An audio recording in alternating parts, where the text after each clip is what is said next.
مدرسه کې چې تر اوځي ګیټ کې تولاړ یو د داسې راکاږي بل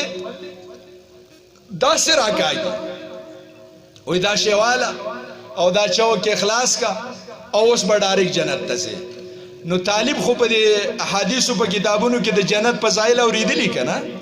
چې جنت کې چمنونه دي او جنت کې چې کم دي شودې دي او نهرونه دي او په جنت کې خيستا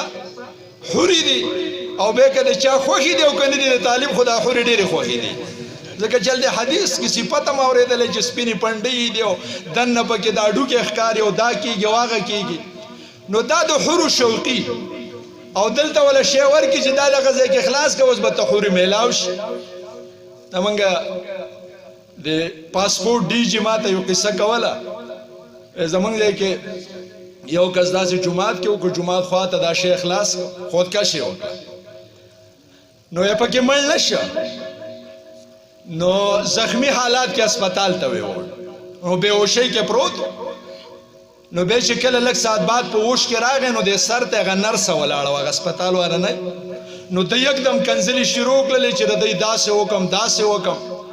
چا ورته ویې ولې کنځلې کې لیونی شو څه چل باندې وشو هغه ویل که دې بې غیرته خو به ما ته وایي چې ته مړ شي نو تا ته به اویا حورې ولاړي او دا خو دا یوه راغلې ده او حور هم ښایسته حوره ده هغه نرسه خو هم لیدلې ده که نه توره مه کوي